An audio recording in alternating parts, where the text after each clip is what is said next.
Live from Fargo and serving you on TV, online, and on the go. This is Valley News Live at 10. We begin tonight with breaking news as one person is dead after being hit by a BNSF train near downtown Fargo along the flooded Red River earlier tonight. Fargo police confirmed the death in the area of 2nd Street and 4th Avenue North. Emergency crews responded around 6:30 this evening to an area near Wildflower Park. They found an adult male with significant trauma who was pronounced dead at the scene. The name of the man will not be released until family is notified. At this time, trains are running again along that stretch of track. It was a shock. It's like, I guess I don't see why you'd single a group of kids out just because they don't sit in a desk. A West Fargo teenager says she's upset after she was being treated unfairly by a West Fargo high school. She dished out hundreds of dollars for prom, only to find out 2 days before she's not allowed to attend. Valley News Team's Melanie Palmer investigates and talks with officials in the district about the policy that's preventing this 16-year-old from attending. Said denied. I started crying. This is a story about a 16-year-old West Fargo girl. She asked us not to show her face on camera. She got invited to prom by a student at Cheyenne High School in West Fargo. She's been looking forward to it for weeks and bought a dress any 16-year-old going to prom would love to have. How much was your dress? Was it a lot of money? $225. But now she's not going. She got a notification from the school saying she can't come. I went to Cheyenne, I got the paper, then went back to Cheyenne and dropped it off. They said I couldn't go. She's a GED student, which means she can't go to prom as a guest. Turns out it's against policy to allow GED students to prom, something that caught this teenager and her mom completely off guard. Homeschool kids can go. All other types of alternative schools can go. Why are the GED kids singled out? On top of that, this West Fargo mom tells us her daughter chose the GED path because public high school was overwhelming. She has severe anxiety. And now she feels like her daughter is missing out on a vital life event. It's a special moment in a teenager's life. It just is. We talked with an official from West Fargo Public Schools about this policy. They tell us guests need to prove they're in good standing to attend prom. They add GED programs are not considered a high school equivalent in North Dakota, and they can't confirm if the student is passing 5 courses. And this teenager and her mom understand these concerns. However, they're willing to do what needs to be done to attend. If they're not in school or they're graduated, they do background check. That's not an issue if that's what they want, but they've never said, well, let's do this. They've never worked with it. They just said no. So where does that leave this teenager and her date? He's standing with her. And he's not going either. In West Fargo, Melanie Palmer, Valley News Live. We asked some other school districts in the FM area what their policies are when it comes to allowing GED students to attend their proms.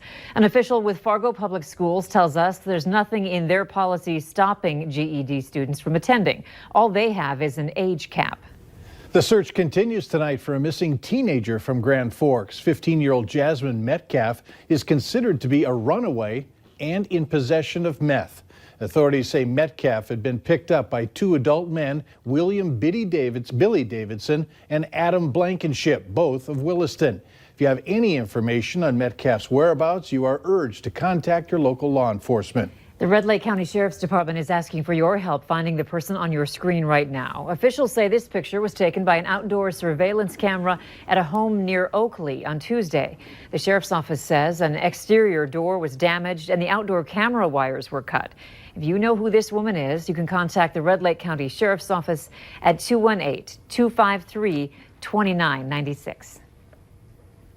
He did not hold and dangle and think about it. He had no doubt without and just leaped out.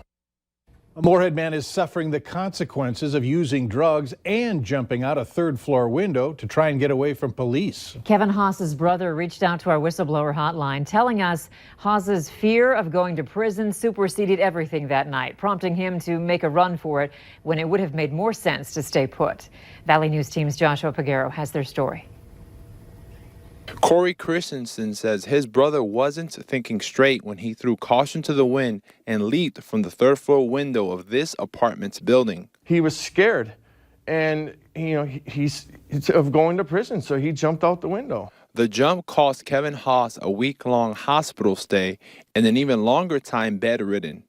This all began last Wednesday when officers responded to a call in South Moorhead of a man chasing a woman with a gun and a knife. He said he felt comfortable. He said when the guy pulls out this gun to rob him, he's like, you gotta be kidding me, and that guy smacks him in the head with it. According to a criminal complaint, Haas was using meth with several others inside an apartment when Alejandro Vasquez pulled a fake gun to steal Haas's drugs and money. Vasquez fled the scene but was eventually arrested Wednesday. Police say Haas violated his probation and had a warrant out for his arrest before his ill-advised leap of faith.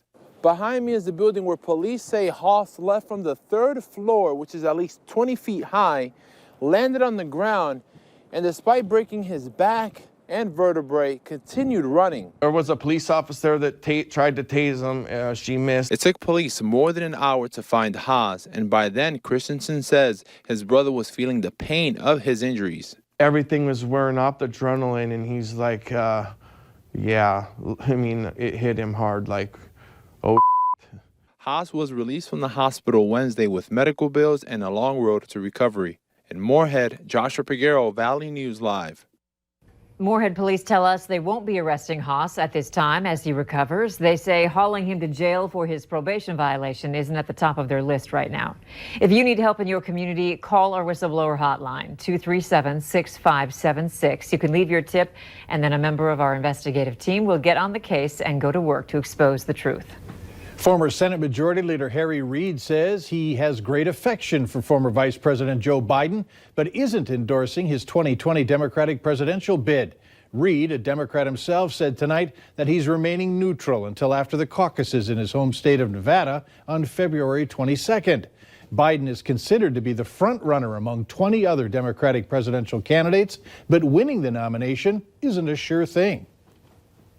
And even look at your own state. Look what happened in 2016 in your state. Senator Bernie Sanders had a resounding victory over his Secretary of State Hillary Clinton. And he's running again this time. So Senator Bernie Sanders is going to give Vice President Biden a run for his money. And who knows, there may be a dark horse within that other group of 19. You can hear more from our one-on-one interview with Van Susteren about Joe Biden on our website, valleynewslive.com.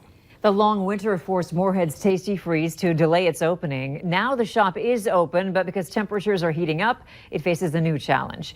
The roads around the Tastee Freez are closed due to construction, eliminating the possibility of drive-by business and making it harder for loyal customers to come through.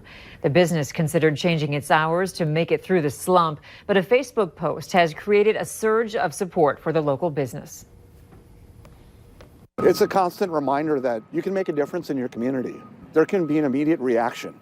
And so if all of us stick together and support this business will be here. I'll bring my grandkids to this business someday and tell them the stories. The road in front of the Tastee Freez should reopen in about a month. People are on the move this time of year and having garage sales. However, some cities want you to know that not everything can be left on the curb. In Bemidji, you're not allowed to put out household furnishing and appliances. The ordinance protects homeowners in the city from cleaning up other people's junk. Now, if you see a violation, you can report it. And if you do want to get rid of these things, you are urged to put an ad on Craigslist or Facebook instead. And by the way, cleanup week in Fargo, Moorhead, West Fargo, and Dilworth and Clay County is May 6th through the 10th.